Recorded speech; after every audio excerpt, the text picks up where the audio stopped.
The American author, marketing expert, and entrepreneur Seth Godin once said, "Don't find customers for your products, find products for your customers." In marketing, we can obsess with wanting to find more customers for our products, when we should be better at demonstrating how our solutions help to solve real problems that our customers may face. And that's how marketing can really cut through the noise. Whether that's using SEO, social media, or paid ads, which we're going to talk about today. Hello, everyone. Welcome to this webinar on smarter Google Ads strategies for better results. My name's Lewis. I'm the marketing manager here at Gel Studios.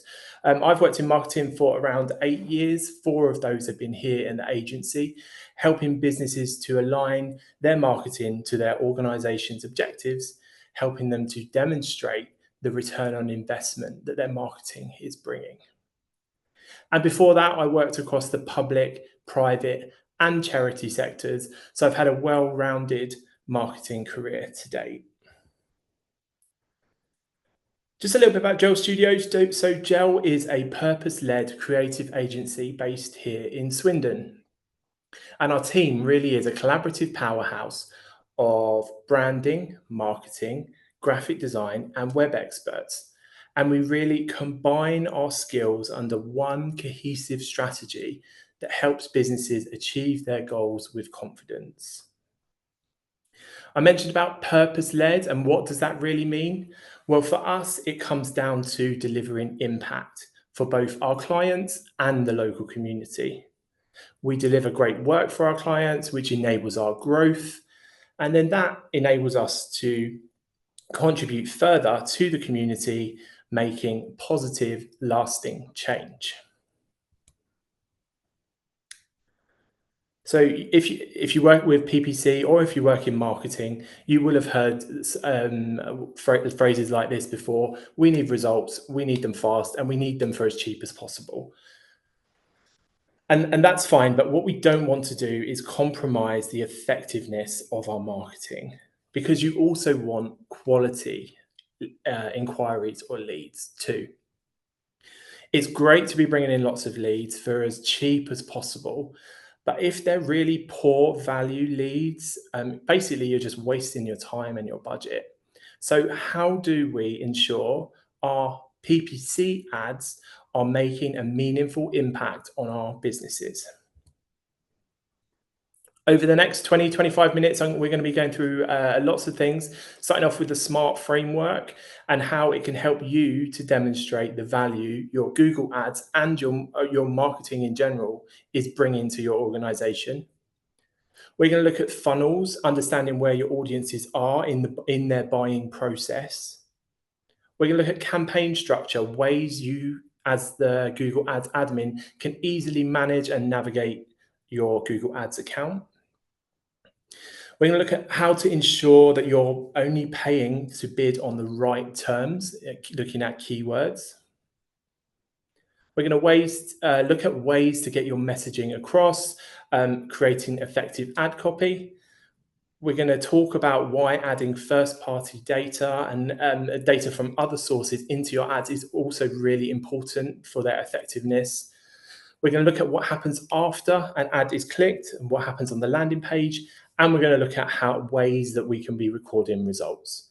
Before we begin, you will be emailed all of these slides and a recording of this afterwards. So the SMART framework, and you might already be aware of the SMART framework if you work in marketing already. And the SMART framework really should underpin all of your marketing, not just PPC or Google Ads. It's just Google Ads is just one channel in the total marketing mix. Having measurable goals for PPC will ensure your ads are making a meaningful impact on your organization. SMART goals helps us to define what's important to our business. It keeps us focused and motivated. It makes us accountable so we can track our progress, make changes where needed, and it ensures that everyone is on the same page too. What does a SMART goal look like? So a SMART goal should be specific. So the goal is concrete. Everyone knows what needs to be achieved. The goal should be measurable. There should be specific metrics that need to be met in order for you to say that you've met that goal. The goal should be achievable. It should be difficult to achieve, but it shouldn't be completely unrealistic. It needs to be relevant. The goal has to be linked to the organization's priorities and objectives, and there should be a clear time frame in when you should be achieving that goal. I actually ran a webinar on a few months ago around how to create smart objectives and how to craft marketing strategies that help you demonstrate your return on investment. So if you want to take a look at that, I'll send the slides after, and you can click on that link below. So once we've defined our SMART goal, we first need to think about where are our audience in their buying journey. Do they even know about your brand? Do they know about the services and products you offer? If not, are they likely to purchase your ads after seeing are they likely to purchase your products or services after seeing one or two ads? And I like to think of it as, when was the last time you saw an ad for something you'd never seen or heard of before and instantly purchased or inquired about that service? Chances are it's quite slim that that's happened before. And we need to think about that in terms of our Google Ads too. And that's why a funnel is really useful. It guides our potential customers from awareness to conversion using different campaign types at each stage. So at the top of the funnel, we have that awareness stage, which is about attracting new customers. We want to be using broad targeting and engaging creative. In the middle of the funnel, these are for the more interested users that are considering working with you or buying your product. And we want to be targeting them with search ads using broad match terms, performance max campaigns, and display ads that are retargeting them, people that have already been through that awareness top of funnel stage. And then at the bottom, we want to really be driving the conversion here using the high intent searches. We want to be using exact match keywords, emphasizing urgency, calls to actions, prices, etc., to really drive home to get that sale or that conversion. What does that look like? So at the top of the funnel, your ads will all, as I said, they'll all be around kind of building awareness. So ads around building awareness should be introducing your brand to the audience. The goal here really is to spark interest and encourage further exploration of your products and your offerings. So we want to be talking about, in very simple terms, what is your product or what is your service? Who is it for? And answering some of the common questions that might come up when people look for your kind of services. Then in the middle of the funnel, the consideration stage, we want to continue to nurture those potential customers who are kind of aware they have a problem and they're looking for a solution or someone to help them solve that issue they're facing. So with ads at this level, we want to be leaning into the pain points that audience is facing and demonstrating how our solutions help solve those problems. We want to be talking about the benefits of working with you or buying your product, the USPs of your services, and you might also consider things like micro conversions, so things like downloading a free ebook or signing up to a newsletter. For those that are thinking about working with you, but aren't quite ready to make that inquiry with you, but you can still kind of capture some data so that we can then use to remarket. And then at the bottom of the funnel, we want to be using, like I said, clear calls to action, demonstrating why your solution is better than the competitors, emphasize the benefits again, the USPs of your product, highlight and also highlighting successful customers' case studies and stories, helping us to build trust with those new customers and demonstrating our product's effectiveness. How this looks in practice. So here's an example of a PPC client that we currently work with, Real World Pharmacy. They provide business intelligence to pharmacy groups. And as you can see, in the awareness phase, top of the funnel, it's clear that we are providing analytics to chemists and pharmacists. And we also wanted to lean into the common question that they get, which is around, will my data be secure, kind of sharing information with real world. So the ad copy at this very basic level is telling us what the product is, who it's for, and answering some of those common pain points or common questions that come up. Then in the middle, the consideration phase, we're leaning into the pain points that pharmacists are facing and using stats as proof that we are generating these results for other pharmacies. And then at the bottom, the conversion level, we are using a real life case study that kind of really demonstrates this pharmacy is generating these results with us, and you, potential new customer, you're missing out by not coming to us. So you could also be getting this if you come to our solution.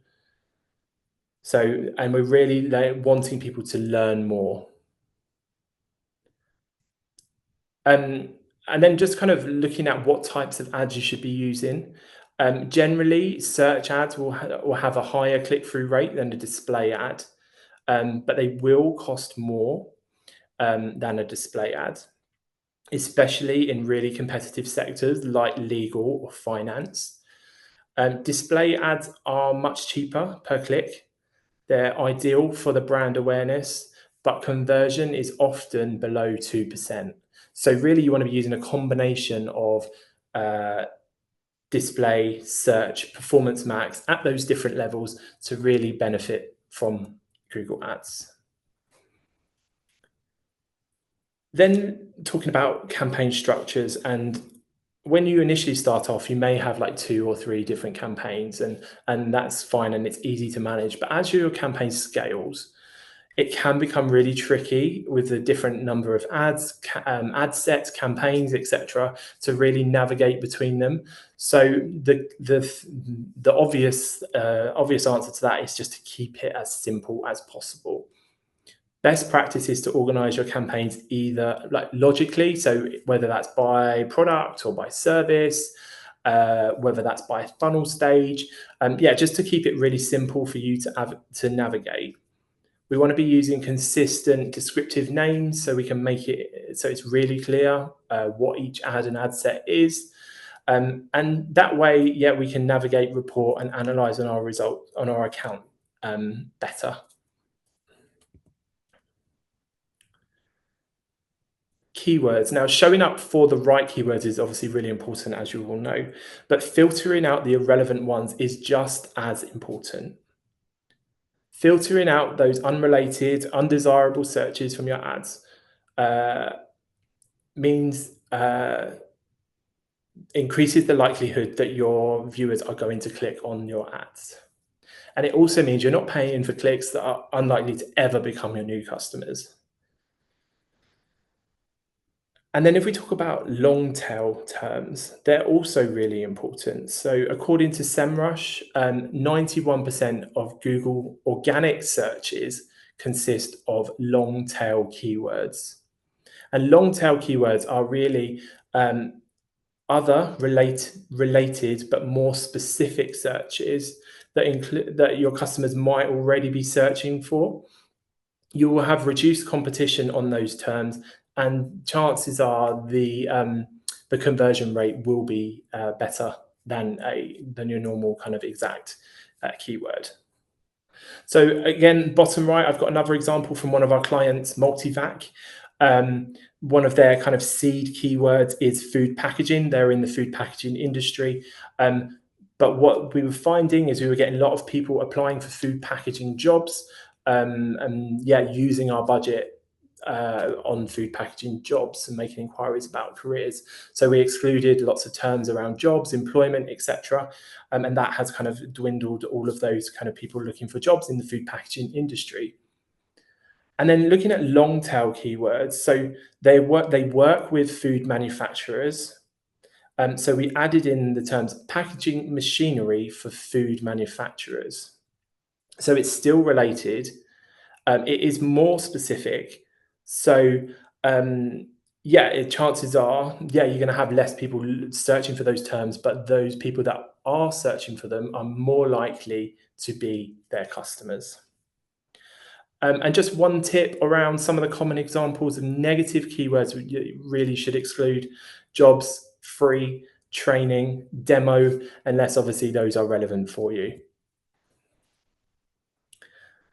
So once you've decided on your keywords, your long tail terms, your negative keywords, then you want to be looking at the match types.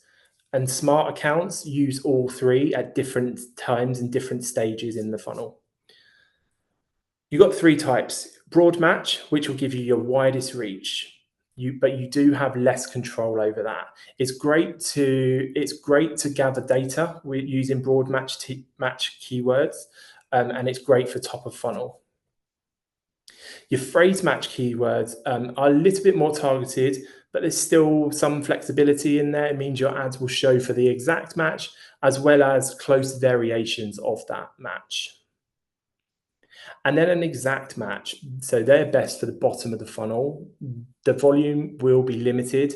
And it means your ads will only show when the exact search is made. And as I said, all smart accounts use all three at different stages.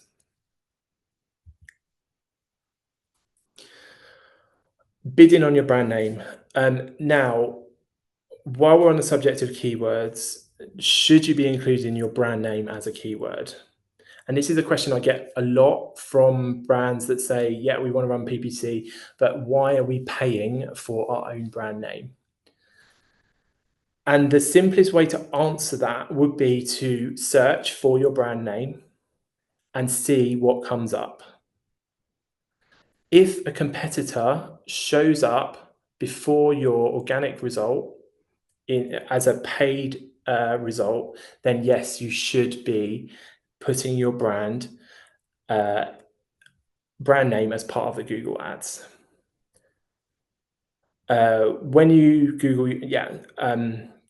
So one example here, I've just searched for MailChimp, the email platform, and you can see one of their main competitors is really going on and actively targeting their MailChimp's potential new customers. And you can see even in the copy, they're really honing into trying to get customers away from MailChimp without actually saying the specific brand. So short answer, should you bid on your brand name? Yes, if when you search for your brand organically, your competitors show up before you. Effective ad copy. So according to HubSpot, 94% of users skip the sponsored results. And that's why writing clear and compelling copy is so important for those of us who work in PPC management. Ways we can do that. So we want to be focusing on the benefits, not just the features. We want to be highlighting how our product or services solves a problem and improves the user's journey, not just telling people what our product does. We should be using things like numbers and stats and data to really grab attention, build trust, demonstrate our effectiveness. We want to be including keywords and more, but we want to be including them naturally. So if you're used to running Google Ads, you know that you need to be adding keywords in your headlines, your descriptions to improve your ad relevancy and quality score. But we don't want to be kind of stuffing those keywords into every single term. We want to be using emotional triggers, words that kind of make people curious about your product, make the fear of missing out. Yeah, and those kind of emotional triggers can really make your ads stand out from the thousands of others that are shown. You only have a limited amount of characters within your headlines and descriptions, so you want to keep it concise and clear. We don't want to be using jargon. We don't want to be using abbreviations, things that people might not understand. So keep it clear and concise. And we also want to be testing multiple versions of our ads, both the copy, the descriptions, the site links, etc., and to really find out what resonates best.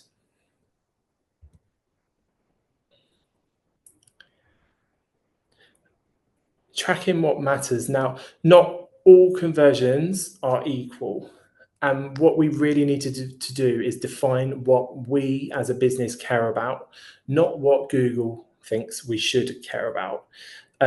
Google Ads will optimize for conversions by volume, not value. That means we could be pouring lots of our budget into really low value conversions.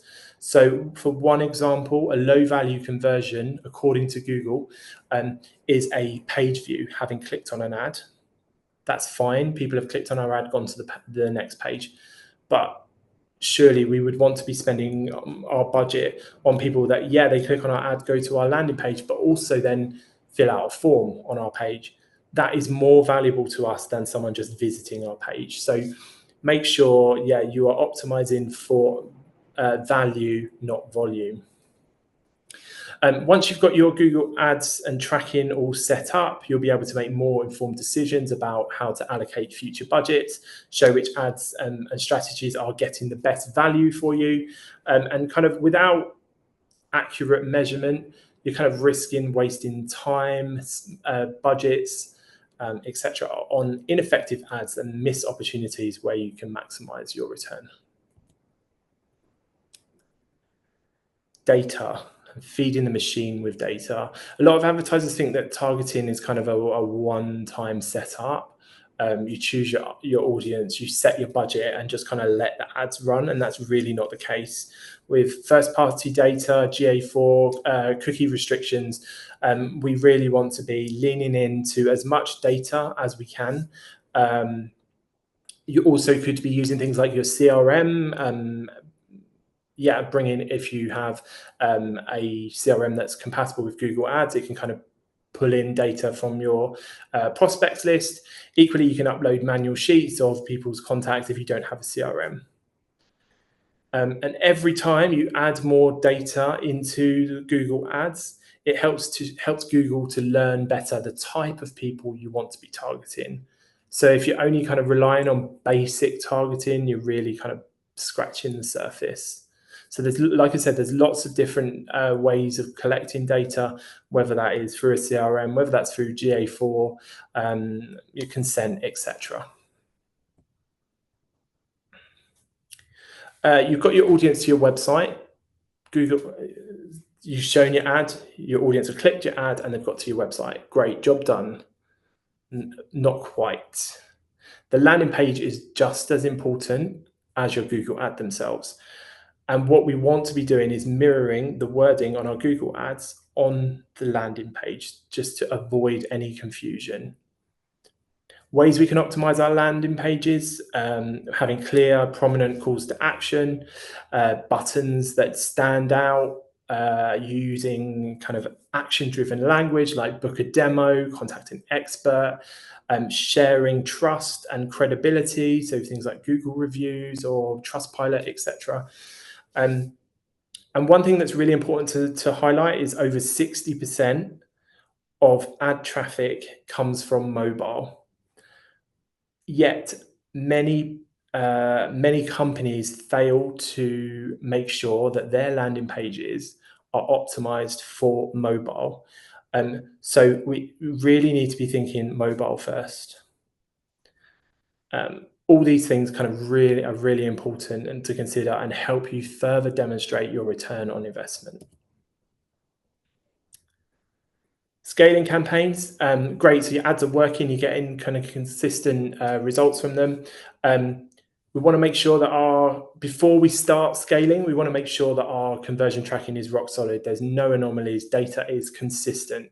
You've got a baseline that has been running over a series of maybe of months, maybe a quarter, and your data has reached a pretty steady state. and your return on investment as well is also consistent and profitable. And then there are really two real ways that you can scale your ads: vertical scaling, so whether that's increasing your budget within the existing campaigns, or horizontal scaling, which is expanding to new additional campaigns targeting different locations, different audiences, or different products. Demonstrating our value, which is one of the really important things we need to do with Google Ads, in marketing in general. But ways we can do that: so we can either build a dashboard, a way of continually measuring our progress against objectives, and you can either do that through things like Excel or Google Sheets, which you have to manually obviously update every month, and share with those who you're reporting into. Or you could look to create something like a Looker Studio report, which is brings in all your data from Google into one place, which is automatically updated, and it can be shared with anyone you want it to via URL. One tip on reporting: keep it simple. Ask the person who you're going to be reporting into, what do they want to see every month? Us as marketing managers, we tend to love the data, want to see more of it. But those kind of in more senior roles may only want to see the headline results. So make sure that your reporting matches what's kind of expected. Otherwise, we could spend hours creating a 20-page dashboard that no one except you understands. We also want to be including reflections on what you do differently in the future too. Great. So a couple of questions that I've had in advance of this webinar was: what tools or platforms do we use for analysis? So GA4 for traffic and page data, understanding how much data is being kind of pushed to a brand's website via PPC. We use keyword research tool in Google Ads to do that initial keyword research. And also we'd be using tools like SEMrush, which is again to help us with our keyword research and also for our kind of long tail keyword research too. One tip, we would also use the Google Ads Transparency Center, which is a really good resource, which you can basically put in the URL of your competitors and you can see all of the ads that they are showing. And that can then give you some inspiration around what type of ads you should be showing, the copy that they are targeting, etc. And Looker Studio, we would use that for presenting data back.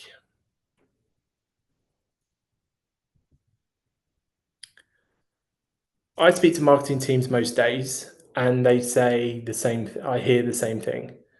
I'm getting internal pressures to achieve results. I'm struggling to achieve those results. I don't have the skills in house all the time, and I just need some space and some breathing room. And that's really where our whole in house team can help you. I'd really love for you to come to the studio in Swindon and just have a conversation over a coffee, and let's chat about how we could potentially help you. Whether that is around goal setting and making sure your marketing is aligned with your organization's objectives, or whether we talk about outputs, whether it's PPC, SEO, GEO, social media management, or email marketing. I'd love to have a conversation with you in our studio. Just a very quick mention about our other webinars that have happened over the last couple of weeks and months that you can go back and watch. Just visit gelstudios.co.uk/gel-sessions, and you can watch those back. Some really great insights, and we'll also be posting these on YouTube too. And thank you very much. I wish you all the best, and I hope you have a great rest of your day. I look forward to hopefully catching up with some of you in our studio in Swindon very soon. Thanks. Bye.